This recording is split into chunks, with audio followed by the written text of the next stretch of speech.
Hello TCG and Lorcana enthusiasts, and welcome back to yet another deck profile and gameplay video. I got a very fun, competitive deck for you all that has really been working for me in the Pixelborn ladder. So let's check out the deck.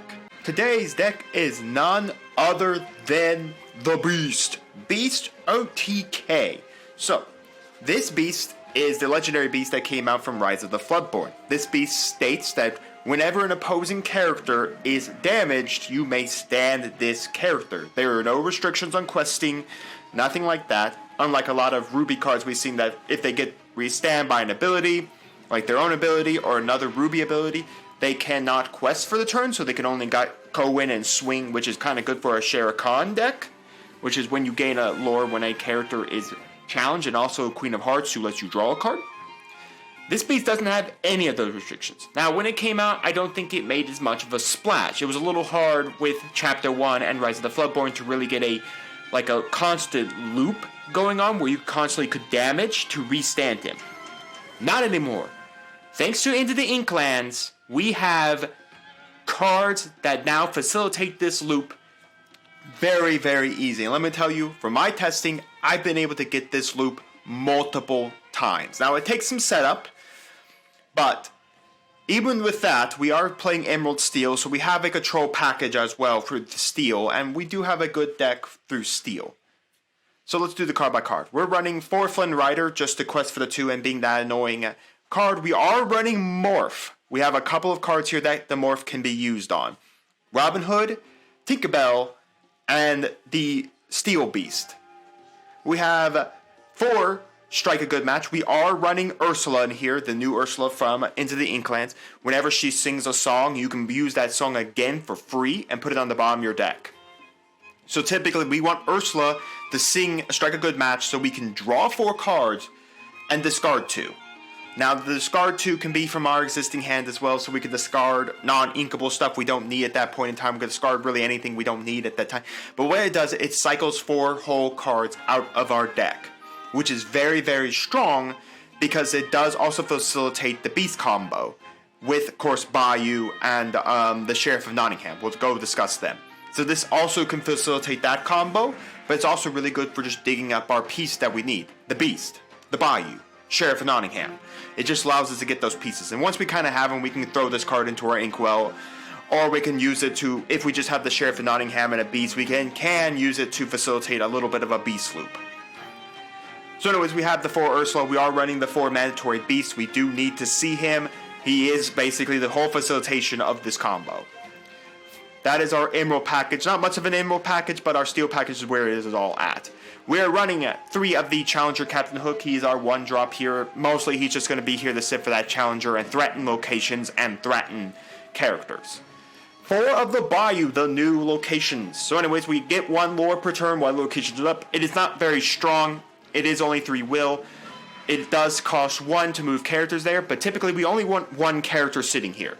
That is the Beast. That is it. We don't care for any other characters. We just need the Beast to sit on this location. And that's it. Because the Beast is the only card that's going to be questing on this location. We can have other guys on the location, but typically want the Beast. That's how we start the whole entire loop. So anyways, whenever you quest, you draw a card, discard a card. We are playing 4 of the Robin Hood. Again, just another way to facilitate the Beast combo. We can tap him to deal damage. He's also Little Robin Hood to immediately shift up the Big Robin Hood a turn earlier. You could easily take this all out together since we already have Morph. I'm just using him to also make sure we can facilitate that Beast combo. We are running 3 Benja. I don't see a lot of items being prevalent right now in the meta thanks to locations, but he's here just to deal with those small items. Sapphire is still going to play a lot of items. It's still going to play Fishbone. If it's an Aerial TK deck, they're going to want to play their items. There are still very good items in this game, especially Popsicle, stuff like that. Harem Faversham from Sapphire is still very, very strong. Again, destroying item, draw 2 is still just very good. Quest, destroying item, draw 2 is very good. So we're still running Benja, but a lot of times for my testing, I've thrown him into the Inkwell a lot of times. Because my turn 3 play is typically around like Morph or Ursula. So not a lot of times will we ever really play him out, but I mean, he's still here. He does quest for 2. He is a 2/3 body. He can destroy items, and again, Sapphire is really the only deck I've seen a lot of items played in. So, either way. We are playing the Let the Storm Rage On, 3 copies of it, because the Ursula can sing it twice. Again, Ursula is a 3-cost character. She doesn't have any singer ability. We don't have any cards that can give singer to anyone just yet. So, in essence, she can sing the song, deal 2 damage, draw a card, and then play it again, sing it for free, or play it again for free, put it on the bottom deck, again, deal 2 damage, draw a card. Again, another great way to facilitate the beast, and to play a very strong control package. Again, the same thing with Strength of a Raging Fire. Again, we are running this for Ursula. I'm only running it at 2 copies because we're not really spamming a large enough board presence to typically really good. So we only have a small board presence. Again, most of our board presence is going to be like the Beast and then the Sheriff of Nottingham. That's really about it in the Bayou. The Bayou doesn't count as a character, so the max we could do off this is 2 damage. So typically that's really about it. So I'm only running 2 of it. If you feel you want to buff it up. Or you could drop it down to a 1 of and play 4. Let the Storm Rage On. Just be cautious that this one's inkable, and Let the Storm Rage On is not inkable. We are running 4 of Sheriff of Nottingham. So the combo is, because what he does, I guess I should explain what he does first before we go into the combo, is whenever you discard a card, you deal 1 damage to chosen character on the board. Chosen opposing character on the board. So what happens is that you have to have the Beast, the Sheriff. So your turn 4 plays usually the Sheriff. Your turn 6 plays the Beast. We don't have any way to reduce costs. And then your turn, you probably don't want to play this until you've played your Beast. So typically your turn 7 plays the Bayou, because the Bayou only has 3 will. Every character in the game that is that has 3 more power can knock this out in 1 shot. So we don't want to just immediately lose the Bayou. The Bayou needs to be set up after we place a Beast. So your turn 4 play is the Sheriff. Typically your turn 4 play is the Sheriff, but typically you might do it as your turn 5 play. Usually your turn 4, 5 needs to be the Sheriff. Your turn 6 is definitely the Beast. Turn 7 is the Bayou. By turn 7, you will be winning. As long as your opponent is giving you characters to damage. If your opponent's left characters on the board to damage, you're perfectly fine. What you'll do is you will attach the Beast to the Bayou. You will quest. Then you're going to, while the Sheriff of Nottingham is up on the board, you're going to quest, draw a card, pitch it. Who cares what card it is? Pitch it out of your hand. Your opponent can't disturb you anyways. Lorcana doesn't have any hand traps or anything like that that can disturb us just yet. There's no ace cards like in Digimon. So Beast quests, we draw a card, discard a card. Even if it's the only card in our hand, we don't care. Discard it. We are now going to loop and loop and loop and loop until we run out of basically guys to attack. But typically at this point, turn 7 play, you've quested with some other guys. You've quested with some Ursulas. You've quested with Captain Hooks. Quested with Robin Hoods, Binjas. Stuff like those, characters. So there's not this big urgent need to worry about like not running out of ink. So there's no way, in my opinion, I think I've been able to go from 0 to 20. I typically have always had lore. Always. But anyways, that's the combo. You just constantly quest with the Beast on the Bayou. You draw, you discard. The Sheriff in hand deals a damage to opposing character. Beast stands up, quest again, do it all again. Do it again until you reach 20 lore. Or until your opponent concedes because they have nothing to do and they watch you just basically loop a guy. So, just very, very strong. Very, very strong indeed. The loop is very strong. When you see all the pieces and the loop goes off, you're winning. You're winning all the time. So anyways, we're running 4 of the Sheriff for a whole new world. If we need to see some new cards in our hand, or we need to cycle the cards out of our opponent's hand, that's good as well. That also does trigger the Sheriff of Nottingham, so we can do it on ourselves to gain a whole new, to discard some cards out of our hand, gain a whole new cards. Or if we are playing any other steel deck that is running this as well, while the Sheriff is up, he will also deal the damage on our opponent. It's whenever we discard a card. It's not our turn. It's whenever you discard a card. So this does work on our opponent's turn as well. We are running 3 of the Beasts. By the way, because Morph can act like anyone's name for shifting, this Beast shifts on a 3 cost. So by turn 3, if you have Morph out on turn 2, you can turn 3, shift over this Beast, and just sit there and draw 2 cards a turn. So in essence, you're seeing half your engine. We are running the 3 swords. We are running 3 Robin Hood. Whenever he he shifts cost for 3, so again, Morph or even Little Robin Hood can shift over to him. For 3, he is a 5, so he can start singing a whole new world and grab your swords. But anyways, when he kills a guy in combat or banishes a character, he gets to add 2 lore. So basically, in essence, he can either be a combat character or he can quest verse 2. And then whenever he's banished in a challenge, he is he can draw a card. I had to make sure it was banished in a challenge, which it is. And then finally, we're running the big Tinkerbell. I'm not running Little Tinkerbell. We already have a pretty good amount of ways to draw cards from Strike a Match. We have plenty of ways to discard cards. We have Let the Storm Rage On. We have a whole new world. We have the Beast. So I'm only running Tinkerbell in here as either a 6 cost or she does shift for 4 over a Morph. Very, very strong. Morph is definitely very, very good right now, especially for every deck that wants to play an Emerald package that doesn't want to play the little characters to shift. So, very strong. So that is the deck. Overall, I've had a lot of fun with this, and I've had a lot of success with the loop of Beast, Bayou, and the Sheriff. But with that, let's get into the Pixelborn ladder and see how well we do today. Alright folks, so here we go. We have Amethyst, Ruby to play against our Beast OTK. Now, the match system is now working, so we are going to try to see if our opponent will do a second match with us. Wow, we opened really, really good here.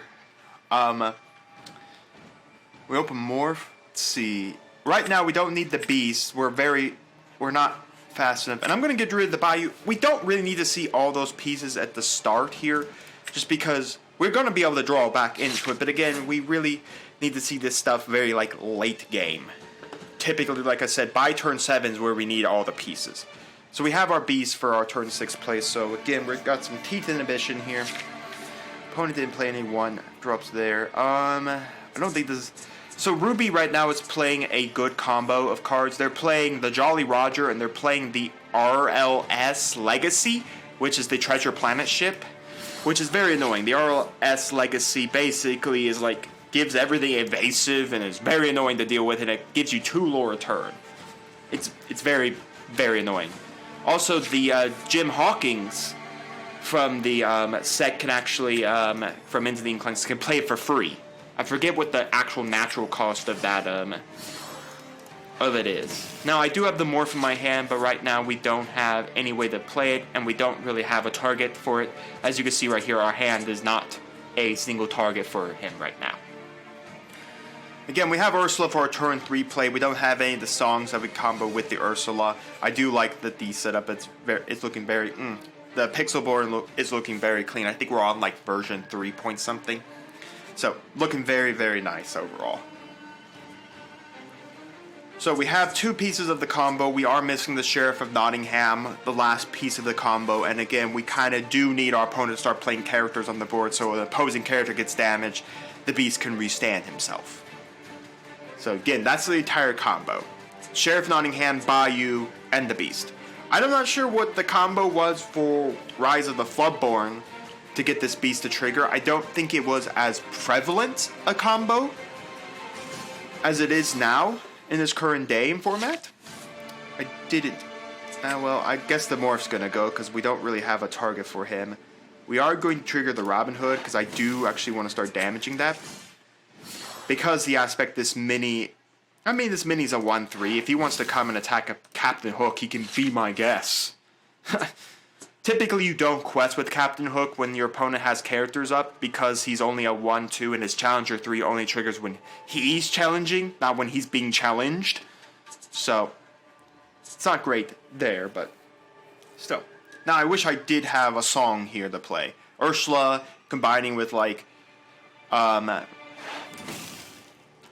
Let the Storm Rage On would be really good here because I can kill off the mini, and then if my opponent had another character, I could then re-sing the song for free, in essence, and put it on the bottom of my deck and deal another 2 damage and draw 2 cards. Just feels so good. Now, while I was on the Pixelborn ladder, a fun, really good fact about this card. Talk about drawing it too.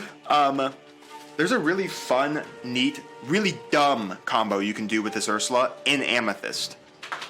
Everyone knows So on the other side is a pot of greed that allows you to draw 2 cards. What happens if I said that you can draw 2 cards on a singer 3, so it sings for 3, then draw another 2 cards for free. So in essence, you drew 4 cards. You had 2 pot of the greed there. Okay, anyways, enough joking.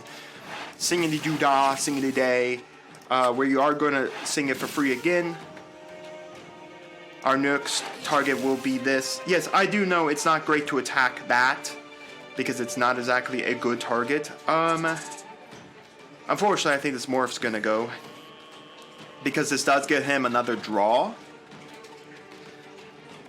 I mean, if he wants to come swing on anything, he can be my guess. I'm going to put out another Robin Hood and pass. Now, like I said, if we don't see the combo, like right now, we're not seeing it enough, we do have the ability to play a more control-ish package. As you can see, Robin Hoods are good for control. The Ursula is good for control. We have the Captain Hook here being control. But yeah, singing that right there, Friends on the other side, that allows you to draw 2 cards for free. Basically not paying the ink cost because you got a Singer 3 on someone who could sing for 3. Either a Singer 3 or a 3-cost character. This Ursula just sings that song for free. Okay, so he's not playing this one, but the Queen's Lair is pretty interesting as well. I've seen... So in essence, whenever a character quests while they're here, you just draw a card. It's just really, really good. Yeah, like I said, this Jim Hawkins, and there's the other card we really like to sing off the Ariel, off the Ursula. Jim Hawkins, whenever he comes down, he plays a location for free, and then he gets to move to that location for free too. So it's really strong. And again, whenever a character quests, this place just basically lets you draw a card. So, we are going to proceed to sing and then draw, discard 2. I think we're going to discard this Robin Hood. I've got 2 out on the board now, and then we'll do it again. Like I say, it's a draw 4, discard 2. Wow, that's actually really good. We actually drew into our Robin Hood. I'm going to discard the other Robin Hood. He's kind of rotting in my hand. Okay. Put that away because we're kind of a little late to the game in that party. We're going to shift for this character. Okay. We are just going to knock out this location altogether. And I don't, like I said, I'm not playing the Bayou yet. Both of these characters knock the Bayou out in one shot. Again, the Bayou needs to be the turn after you play the Beast. So after Beast comes out, then we play Bayou. Now be mindful, we are still missing an entire piece of our combo, which 100% for the fact is we're missing the Sheriff of Nottingham. We need the Sheriff to be able to do a lot of things. Without him, we really can't facilitate our combo at the highest level, but still. It's not impossible for us to do anything. Like I said, we have a whole new world to sing, and hey look, there's a sword. Okay, so what we're going to do is I'm going to deal 1 damage to him, and then I'm going to swing the Robin Hood over him. That gains me the 2 lore from the Robin Hood. The Tinkerbell's going to go, and we're going to play out our Beastman, and then we're going to quest. Now, typically, like I said, I've never been able to go from 0 to 20 on 1 chance with the Beast, unless your opponent's going to wideboard you, and go from there from a wideboard state, then fine, yeah. But typically, and that's what I was afraid of. Alright, I gotta remember, this is a deck strategy that likes to play, well, the Bayou can go because we're never going to use it anytime soon, and I'm just going to play that and pass. But typically, you don't want to be that far back on lore. There are still very fast, very aggressive strategies in Lorcana, and if you're that far on lore and you're not keeping up, then there's a good way you'll die yourself. Now, yes, I should have realized that, right, I'm on the be prepared train right then and there, so, I mean, yeah, should have realized that. Interesting. Oh, because he wants a double draw. It might be worth just playing a whole new world from here and then just forcing the discard of his entire hand. Oh, there's the Beast. I think it's just worth playing him and just passing. Next turn, I can literally sing a whole new world for free, which is a whole lot better. Again, I can also do I could also go quest with the Beast. Just play, grab your swords, deal 2 damage to whatever's on his board. That restants my Beast, and then I just swing one of my guys into something, and then basically get another like point off of that. I could do that as well, and that gives me the beast again. Heck, I can even then sing a whole new world. So he's gonna get another quest here. So there are a lot of different things you can do with this type of deck. That the strategy with the beast is just very strong right now. Again, I would prefer my strategy that we had a couple other things. Okay. So what I can do here, because this is hilariously funny, you can sing with the beast, and then he basically restands himself, and then I'm going to sing with this, and we're going to get a whole new set of cards. Well, there's my Sheriff of Nottingham. Actually, no, I have it right here. I can't put anyone on my Inkwell. Okay, so we do have it here. We could play Tinkerbell damage, and then basically get our beast line online. Okay, so what we're going to do is I'm going to attach Captain Hook to this.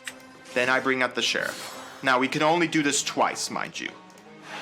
We quest, we're going to add a card and then discard a card. We could lose a whole new world. I don't think we're going to need another whole new world right now. Then what we do is we damage, we restand our beast. Now, to ensure we get another trigger here, we're going to attach the beast to this location. We quest, we draw. I think I'm gonna... That morph's actually pretty good for us. Benja can go. He's nothing right now from us. And then we deal the damage. We restand. Now we're not going to trigger to like draw or anything. I think from this point, yeah, we're just going to quest because there is a good chance he goes after us with an attack. But anyway, we'll pass from there. So that is typically the combo. This 3 pieces right here is the combo. Typically, it is pretty easy to make. Again, our opponent needed a whole lot more guys on the board for us to facilitate this combo at a very high level. Unfortunately, they just didn't have enough guys to really facilitate the combo at a high level. What did they even get rid of? So another castle, a Maui, a Merlin, 2 Merlin, okay, and then a Jim Hawkins. Which is pretty nice. It means you can't just play a location for free. Again, you gotta be cautious with Ruby decks not to go wide on them. Reason why I did like overly compensate a wide board. Again, our location is very safe until he starts playing guys. Oh my gosh, everyone, it's the fearful Olaf. And we do claim as well, just so everyone understands, we are claiming lore on the side. Strike a good match can go. So what we'll do is we'll put him in. And I'm just going to play Tinkerbell for normal. And then that's it. Next turn, I can then shift over for the Beast. I'm just playing a little bit of a caution right now because he does have Teeth Inhibition. I think he sent 3 to the Inkwell, though. And he still has the chance to burn another 2 Be Prepared on the board. So, I mean, there's no real point of... And I'm pretty sure that's either the 3rd or the 4th Teeth of Ambition that's gone to his Inkwell. Again, the problem with it is that he has to deal 2 damage to himself to do 2 damage to me. I'm not sure why he just didn't kill off his Olaf to knock out my morph. Oh, he got rid of that. He's making sure I can't, like, do it again on him. He's basically oh, okay, there it is. The RLS Legacy. I was right on the name. It's a good thing, too, because that would have been pretty good. So, characters here gain evasive, which is really nice. But, like I said, it's a 4 cost. I thought that was higher. But anyways, when you have a character here, the next, you can pay 2 less to have a character move here. So as long as you have someone there, which is 3, it's 3 to naturally move someone. But whenever you have someone there, he can naturally force out a really, really high amount of you can pay 1 to move characters there. Every character there gains evasive. So it's very, very hard to like remove characters from this location. So I am gonna, as much as it's annoying because they'll gain evasive, I would rather do this. Okay, from here, we are gonna shift. Just amazing that now Morph just makes this even better. I'm gonna go with the Sheriff of Nottingham. Yeah. So that only gives me 2, but again, I can just have this beast sing this, and then I'll do the last damage to there, and pass.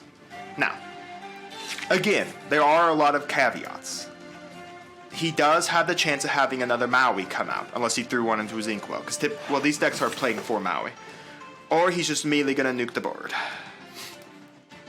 You gotta love that I've now forced him to play 3 Be Prepared. So that's the first activation of Sing. Now, be cautious. I am losing because this location does produce 2 lore a turn. This location is producing 2 lore a turn.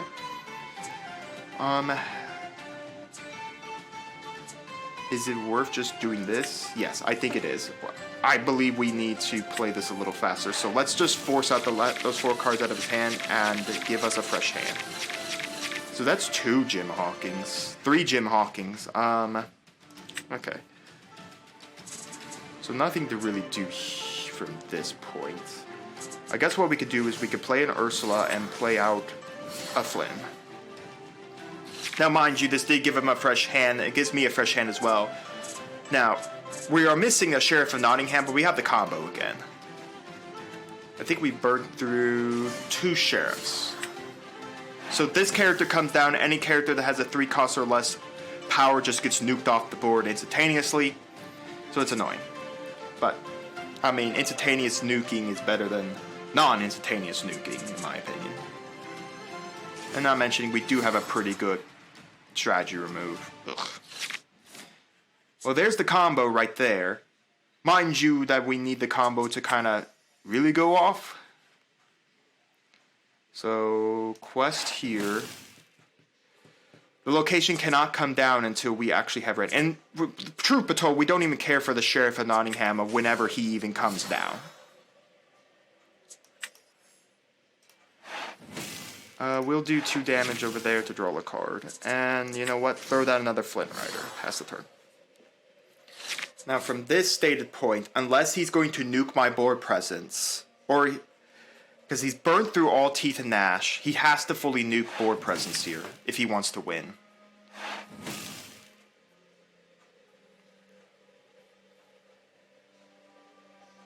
Because I doubt he's playing Dragon's Fire, and Ruby didn't get any new, like, major kill power card. So that puts him up to 16. He can't nuke me if he throws down the goat. Because he can't sing Be Prepared unless he's just going to be prepared from here.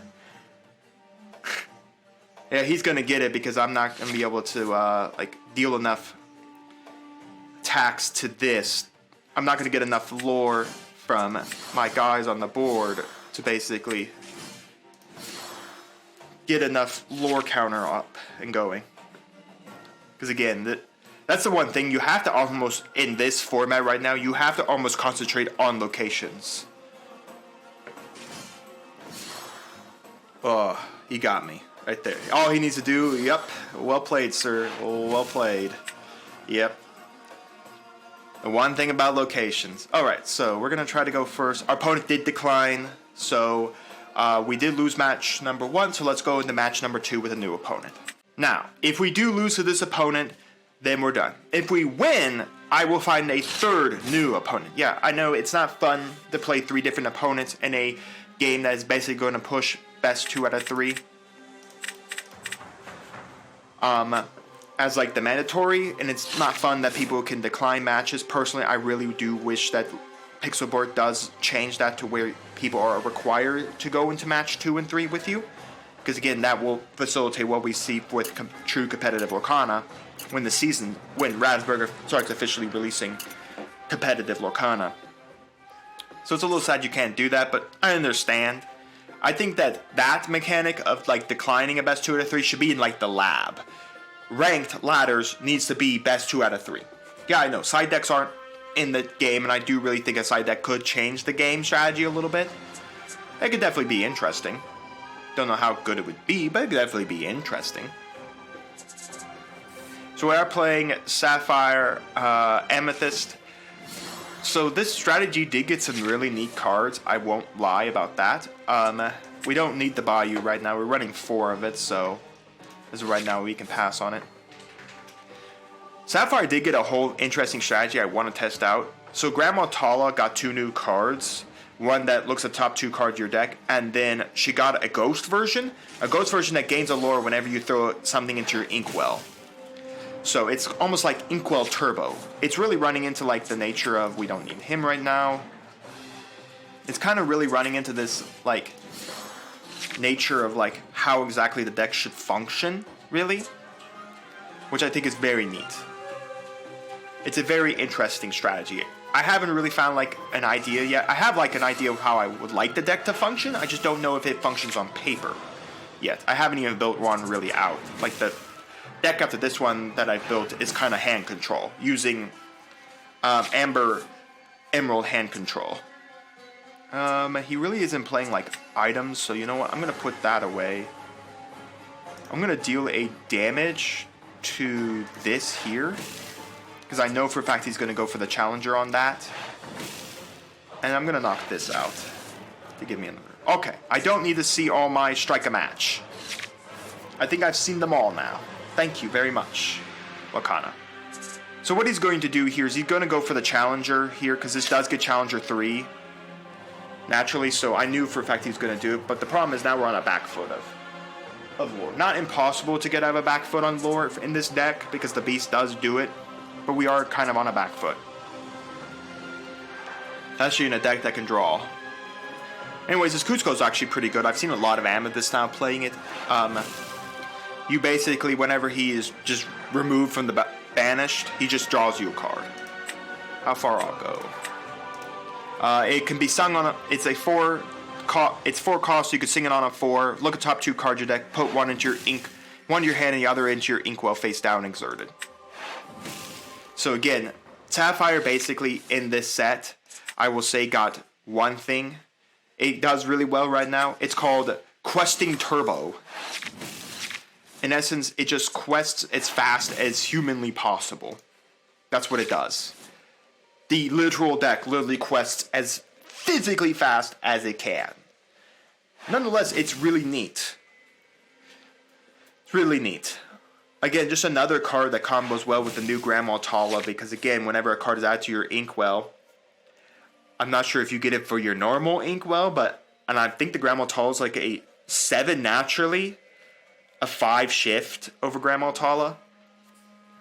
So, I mean, look at how fast he's already ramped. Sapphire in this set, Into the Inklands, got like ramp turbo, like I said.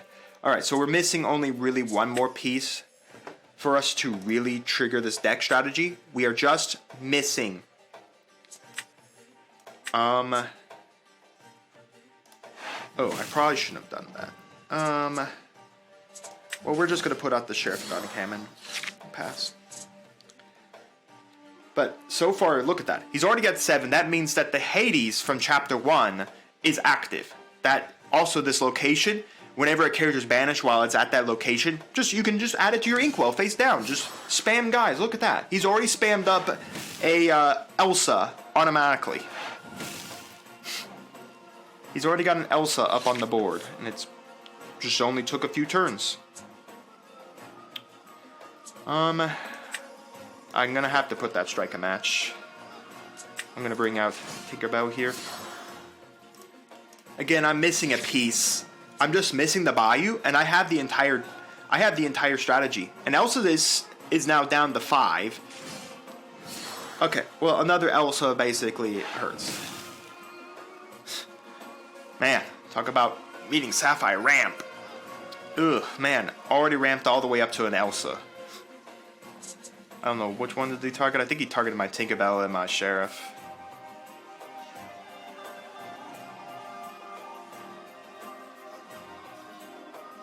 He's gonna go after the Sheriff, because if he leaves it up and...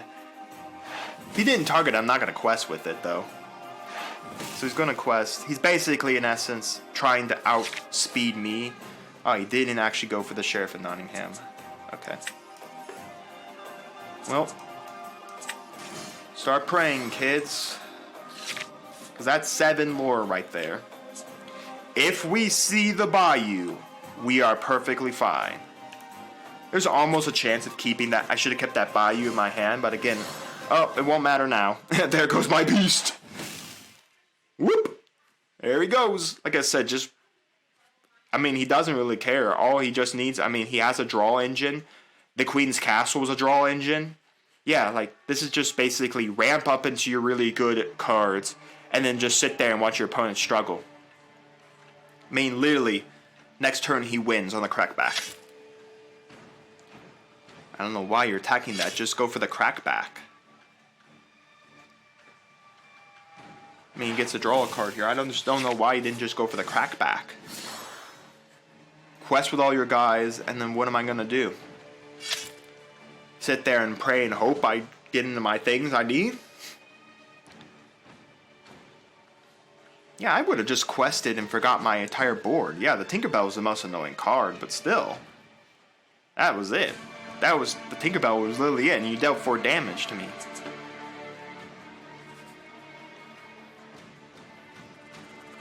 I'm not completely sure what that whole strategy was when you could just quest and there was no way, there was no even physical way for me to clear the board for me to enough to survive to leave you with even a guy who could just do a lore, like this Ursula, this Cordella.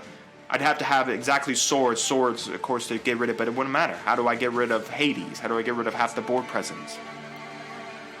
I'm gonna be even more mad if we draw into Bayou and I had the entire combo there and he had plenty of characters for me to punch up, deal damage to that I could have possibly won on a crack. A Morph doesn't do it. This is 9 here. I mean, that knocks out 2 characters.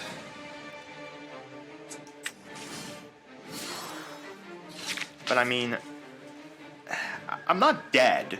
I'm not dead in any capacity, but well, now I'm very dead because that gives him 2 more return. Oh, now he's going to quest with both these characters and draw 2 cards. How about look at the 2 cards and then put 1 in your inkwell? Man, the Sapphire stuff out of Into the Inklands is just so good because it's just how good it is at ramping. Like, literally, so many decks can take advantage of that ramp engine now. Well, that is good. We're going to do this. Okay, I'm just gonna play this as a normal, deal the 2 damage over there to draw Captain Hook, play. I mean, we can at least remove the entirety of the board. I will have to deal with this location. But I'm not dead here. I don't know how I survived it, but the fact of the matter is, a turn is all he needs.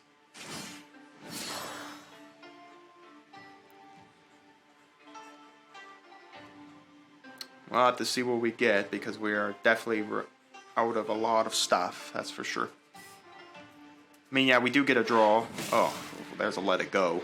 Well, there goes any hope I had of trying to clear that location. A Morph, okay.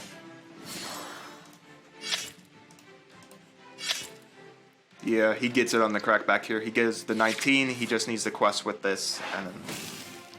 Oh, it's the start of your turn? Oh, okay, yeah, it's the start of your turn for each character you have at the location, draw 1. Not sure why we're just not questing. We just want to play all the characters!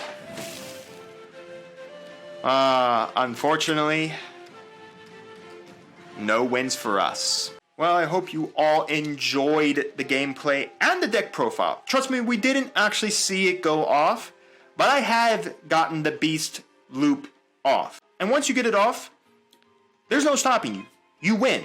Again, your opponent has to have characters up on the board to do it, but again, if your opponent just leaves characters up and you go, and they don't think you have the Bayou to complete the combo, and you just go Bayou, Beast, go off turbo, win game.